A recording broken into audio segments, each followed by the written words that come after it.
Hi, I'm Gina Wells, Hi, I'm Kat Toon. and this is the Success Principles Podcast. Michigan is known as the birthplace of Motown, headquarters to the auto industry, and home of the beautiful Great Lakes.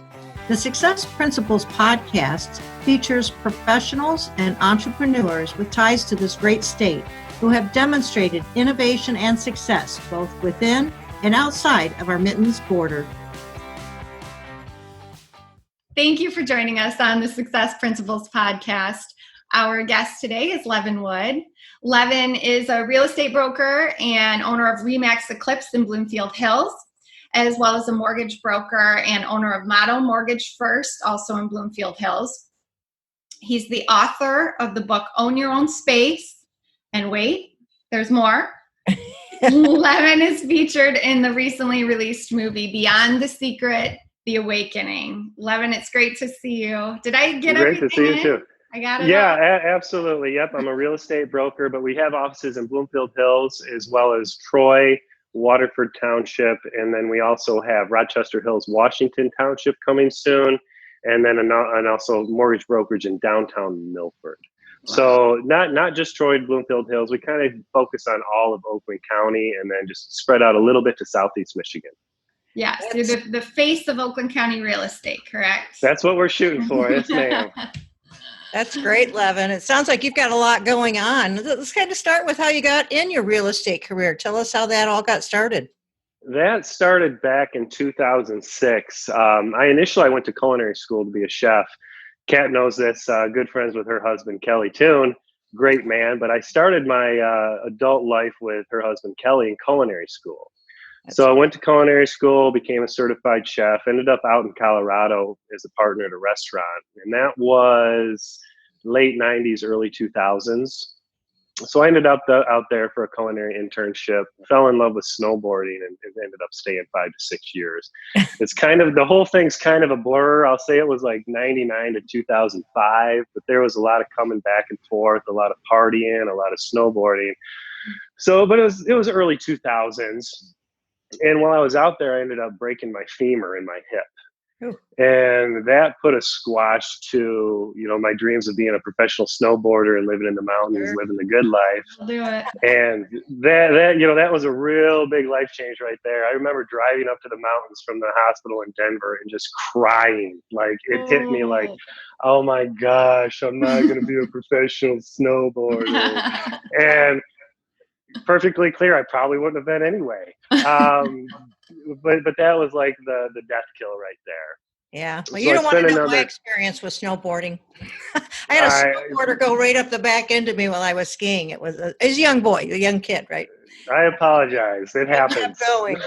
Yeah, so that's cool. So you started out snowboarding, got an injury, came back to Michigan, and started your real estate career. Well, almost.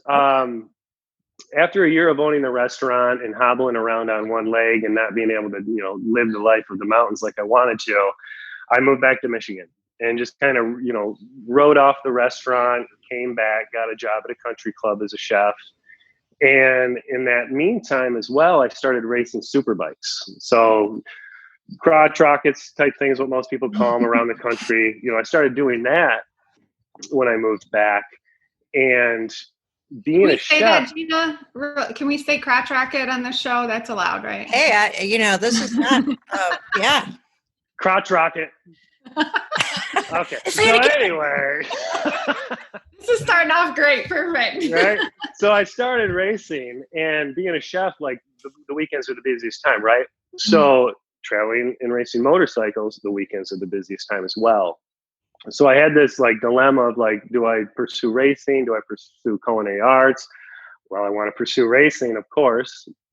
And I just started daydreaming from there on, what can I do to be able to race and make a living? Because I was making a good living as a chef, nothing extraordinary, but it was a good life, but it wasn't allowing me to race. So I just started literally thinking, daydreaming for probably a good month of what can I do to make more money, have more freedom type thing. And I remember I was with my mom, and she was filling up her gas one day. We went out to get lunch, and she was getting gas, and I was standing outside the car just daydreaming. We were in Clarkston at a gas station, And I was wandering around like, well, guess filling up, staring at the sky, looking at the clouds, whatever. And it just hit me, get into real estate. If you're going to sell something, sell the most expensive thing. Okay, well, there's my sign. So I don't know if it was that day or the next day, my mom took me over to meet a realtor that she had known. And she gave me the basics of it. And I said, okay, I'm going to do it. And a couple days later, I signed up for my class to get a real estate license. Got my real estate license. That was the beginning of 2006. And I spent 2006, 2007 with a brokerage and really didn't do anything because I went from a country club chef also to a private chef. So I was like, all right, life changed, private chef, do house parties, sell real estate, kind of make them work. Well, after a year of that in 2006, I did not do well in either one. I paid my mortgages, paid my bill, but didn't do well. So at the end of 2006, I started thinking, and I had read a book called The Magic of Thinking Big, and I think that was by Schwartz. And I had also read a book called The Power of Focus by Jack Canfield. Mm-hmm. Yeah. And that got me thinking towards the end of 2006, you got to make a decision. You got to focus on one thing. What's it going to be? Well, obviously, I don't want to be a chef. Well, I do, but, I want to race motorcycles. So in 2007, beginning of the year, I said, all right, no more private chef, full-time real estate. And I did a couple jobs that I had lined up, but that was it. And I just made the commitment, stay focused, stay pointed, go 100% towards real estate and see what happens. 2007, that's what I did. And I ended up selling, I screw this up all the time, but it was about 40 houses. I sold 40 houses in 2007 as a full-time realtor, but I only made $24,000 because the market had started dropping, foreclosures, banks weren't paying any commissions. But that $28,000 was like, well, now I can make this work. Like, and I know this works. I just have to sell more houses. So, and I also kept track of in 2007, how many houses I showed, how many people I spoke to, how many offers I wrote, how many offers got to closing. And I had this metrics, which was basically, I've got to show 10 houses, write 4 offers to get 1 sale. Easy enough. 2008, what do I got to do to sell 100? Sold 90 some houses that year, just based off the metrics. How many apps did you write to do 100, or how many deals? Well, and it was a long time ago, but I believe it was 10 showings turned into 4 offers, turned into 1 closing. Because appraisals, inspections, people changed their minds. Like that was the basic metrics from what I can remember. And then I just multiplied it to do 100. And so every week. Yeah. Go ahead. So activity is the number one thing to get you where you want to be. Or action. Well, it's one of the number one things, right? You can take stupid action all you want and get nowhere. But I had known if I do this, I'll sell another 40 houses. Good. If I multiply it by 280 or by 2.5, whatever it be, I can do 100. So I made that my metrics. I went in every morning at 8 o'clock. I stayed as long as I could. Friday came along. If I didn't hit those metrics, I made sure to hit them before I left the office. That's great. Go ahead. Did you encounter any struggles along the way? Struggles that you impeded your success? Yes, absolutely. The biggest struggle I ever had, and I still have, and I think a lot of people have, is just believing in myself and knowing that I deserve it. Mm-hmm. Because as you start getting success, should I be having this success? Do I deserve this success? Why am I having this success? So I'd say that was my biggest battle. It's just, knowing that I earned and deserved what I had got and honoring myself.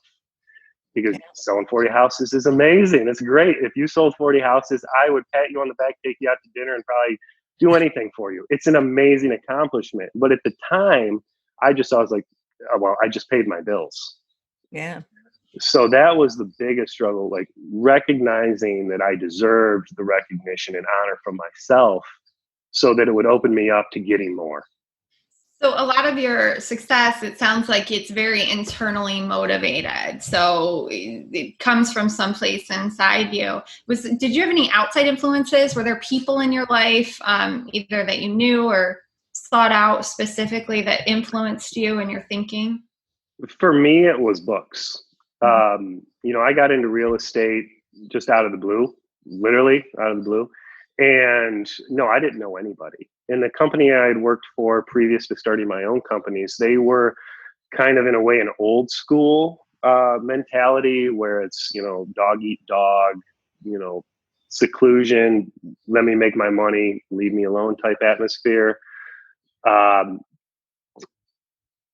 totally lost what you asked me, Kat. I'm sorry. That's the power of focus, right? Yeah, right. Kat was talking about all the books you read in the self. Mentorship, seeking out people. Yes. So no, but that was one of the things that I really could have used is a mentor or a teacher or somebody to go to, a confidant. Because for the first 10 years, no, it was just books. It was reading a lot of books, calling those guys or those women my mentors, but there was no person right there. Absolutely, though, that would have helped.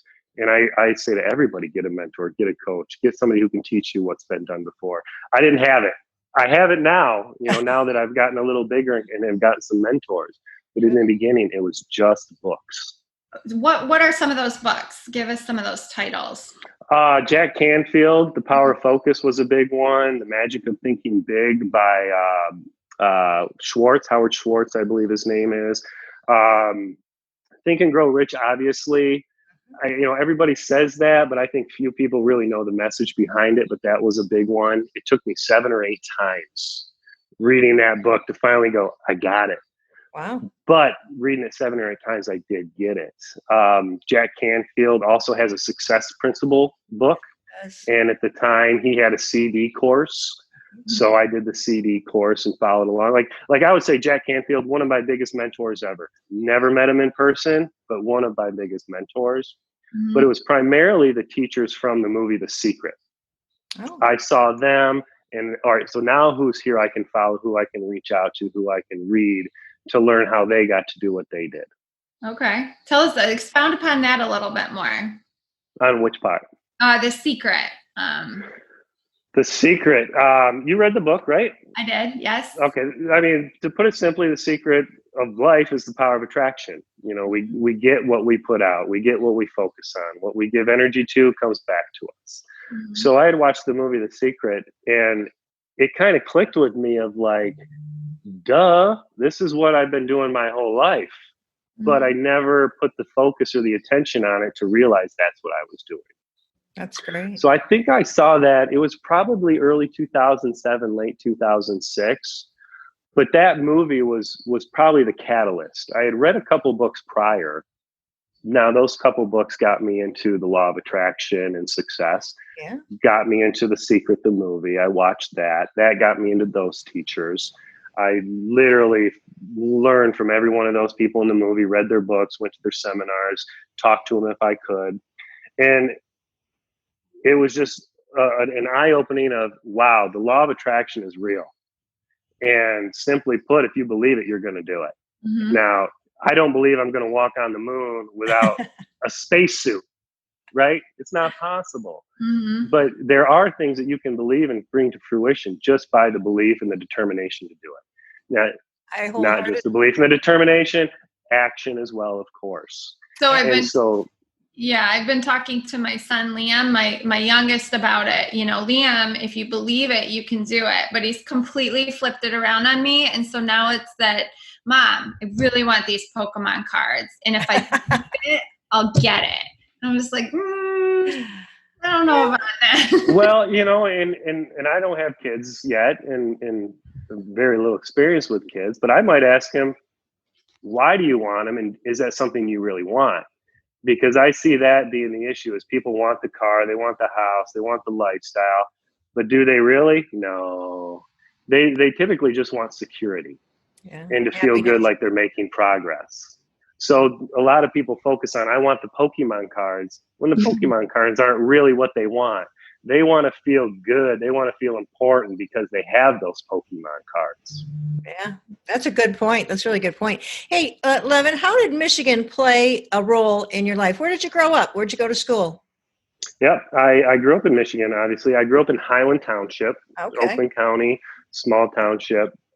And When I was 18, I started culinary school, like I said, and that's where I got the opportunity to move to Colorado. This was before the internet and everything. So there was a bulletin board and a poster at the culinary school that said, live in Colorado for 3 months and live the life. I don't even know. But it was literally a poster that said, live in Colorado, take a culinary internship. So there was something you wanted, right? You saw it, you went and got it, and then you realized there was something more, kind of. Tell us about how that all... You said it. If you want something, go get it. Easy as that. Don't step on other people's toes. Don't be immoral. But if you want something, go get it. Yeah. So at 19, that's when I moved out to Colorado. But always, I knew I'd come back. Like, for whatever, even yesterday, I was with a buddy and we were out in the woods going on a hike. And he said something about wanting to live in Florida. And I just said, yeah, but really, man, Michigan is great. Are you kidding me? Like, we've all traveled the country, traveled the world.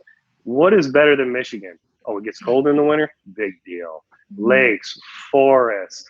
Traffic's not bad once you get out of downtown. Like, Michigan really is the best place ever, I believe. No hurricanes, very few tornadoes. Anything you can think about all these other states that are beautiful, yeah, but in the back of their mind, they're stressing. So I believe, I would, one part of my thing is always, alleviate stress, get rid of stress. What's one better way to get rid of stress than living in Michigan? Nothing ever happens. That's unless true. You make it happen. So I love Michigan. Kat loves, we all love Michigan for sure. When you brought your roots back to Michigan and started, your real estate, it's all about connection and who you know and all of that kind of thing. How did you get started? I guess, you got your 40 sales, but did you just go out there cold calling? Did you know who you were targeting? Was it your friends, family, or just you said, hey, I'm a realtor and let me sell your house? That's exactly what I did. I raised my hand and said, I'm a realtor, let me sell your house. But I did reach out. And that was part of the equation, is how many people I spoke to per day. And it was making that commitment to talk to those people per day. Now that I've learned more about the business, I don't recommend that. I don't recommend cold calling. I don't recommend just reaching out blindly, because relationships are our riches, 100%. And especially with the day where, like, look, we're having a great meeting online here. Anybody can find another realtor, another loan officer, anybody at the click of a button. So it's now more going back to, I don't know what it was like in the 50s or 60s, but I think it's going back to the more relationships and focusing on your relationships with people. And that's where your riches are going to be, in your relationships. Because I know if I call Kat and say, hey, Kat, I'm struggling. All I need to do this month is refinance somebody, help somebody get a lower rate, and I can pay my mortgage. I would almost guarantee Kat would find somebody for me. I would guarantee it. She would. In fact, I might even have somebody. Right? But what really works is relationships. Building those strong relationships, helping people, knowing that that's going to come back to you so that you can help more people. Not so that you just grow, so you can help more people, because we have to receive to be able to give. Yeah. And the more we receive, the more we can give. And that just brings up another point in my life. That's something that shifted in the last few years too, is the mentality of I give to receive to I receive so I can give. There's no more mindset of I'm giving this because it's going to come back. I'm going to help you because you're going to help me. I'm going to donate to this charity because the universe is going to see it and want to give back to me. That's no more. It's universe, give me everything you possibly can. Kat, give me everything you can. I'm going to do everything I can to help myself and build myself so that I can then in turn transfer it over to everybody else and help them grow.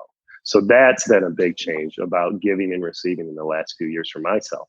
That's great. So you have given in the form of a book.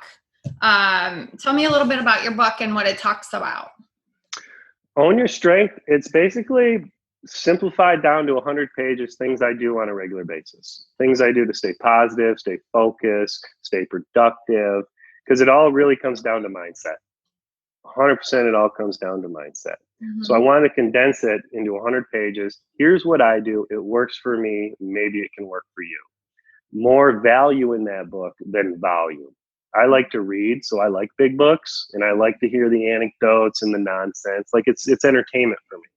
Mhm. Now I feel like we're going towards giving more value. People don't like to read. People don't have time to read. People don't have time to listen to audiobooks. So that was the idea behind the book. Here's 100 pages. This is what I do. It works for me. It works for you. Mhm. And now that's turned into another book I'm working on right now called Own Your Strength. Mhm. Similar, but I'm boiling it down to 25 pages. Wow. So 25-page book, 25-page paper, whatever you want to call it. I'm just trying to narrow it down, slim it down, and give more value than Mhm. volume, because if people get a 100-page book, they might not read it. If I Mhm. got a 500-page book, I'd probably wait to read it. So narrowing it down, here's what I do, here's what you can do. Worked for me, it can work for you. There you go. Are you putting it on an audiobook? I don't know. What do you think of my voice? I I think like it's a it. great voice. I think it's Okay. made for audiobooks. Well, then maybe I will. Like anything else for me too. Everything's a growth, everything's experience, everything's learning. I haven't learned about audiobooks yet, but it's definitely something I'm looking forward to. But I also feel we get more when we read.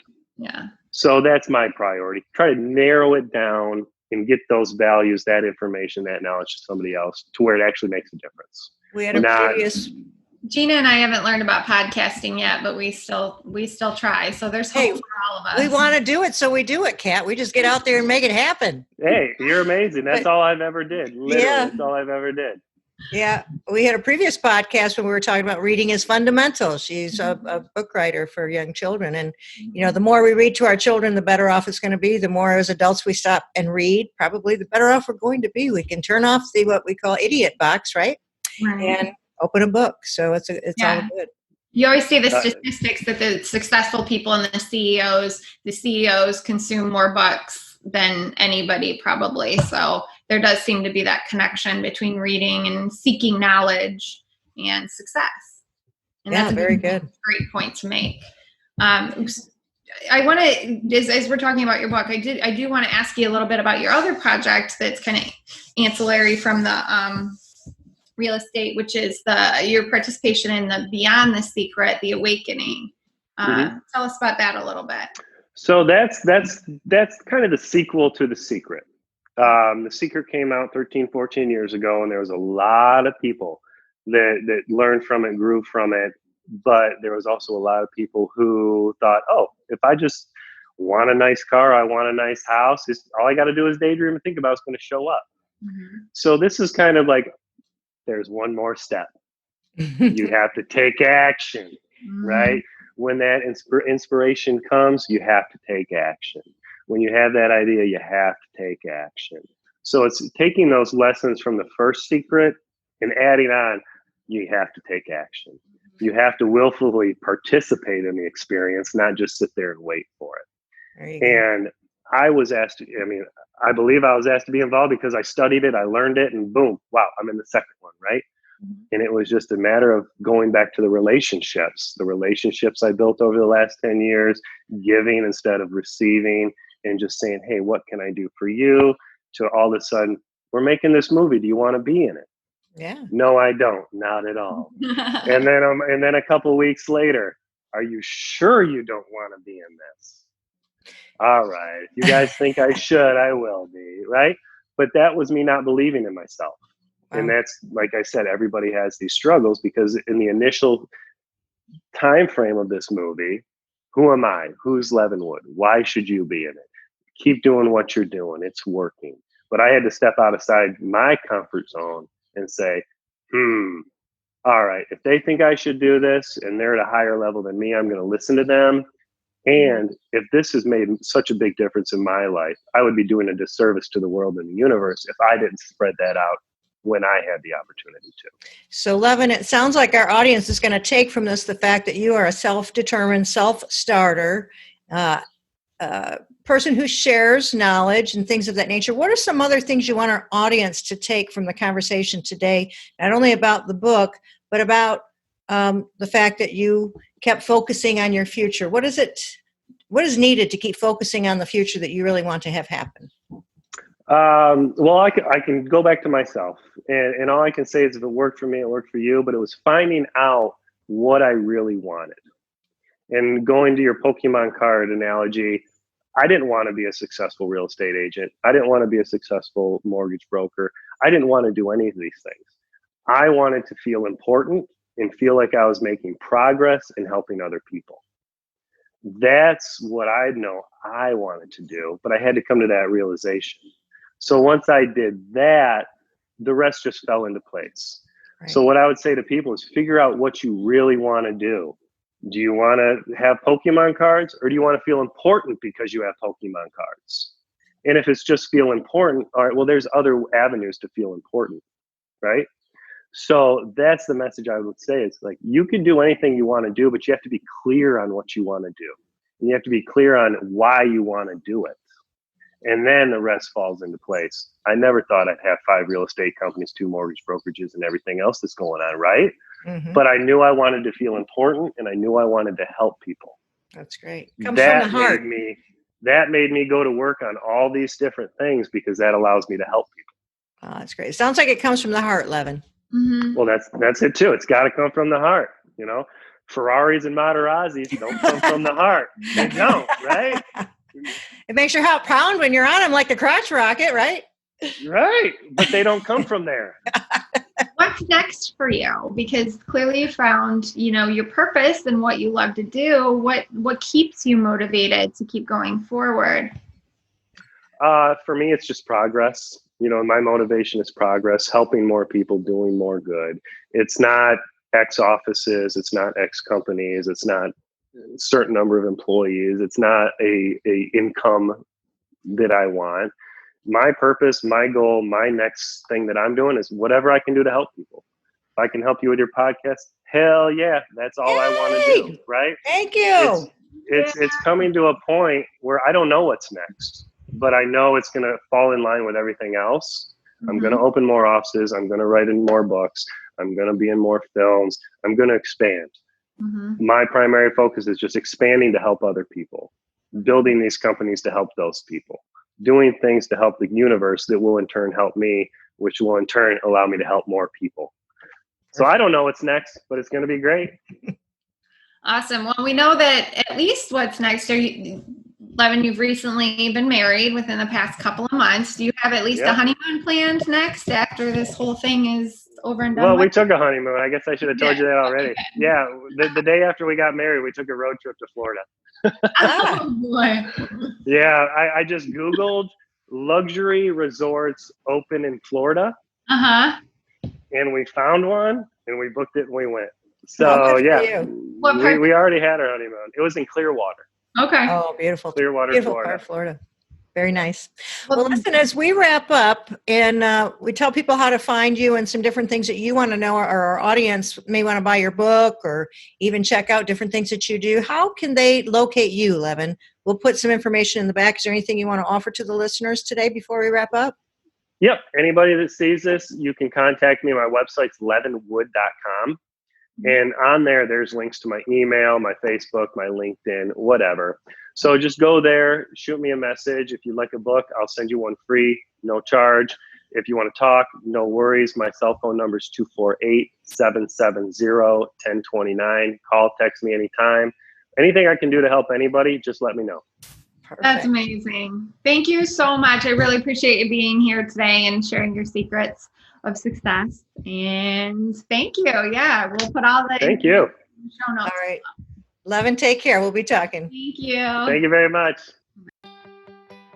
Thank you so much for listening to our show. We know your time is valuable, and we appreciate that you have taken the time to stop by for a bit.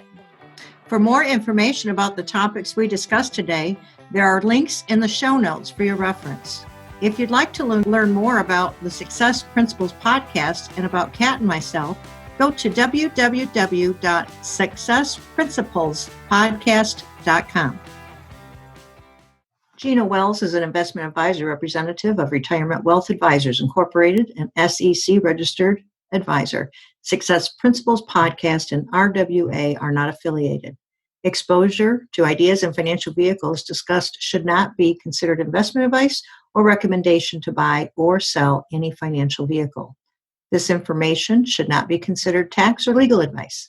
Individuals should consult with professionals specialized in fields of tax, legal, accounting, or investments regarding the applicability of the information for their situation. Past performance is not a guarantee of future results. Investments will fluctuate and when redeemed may be worth more or less than originally invested.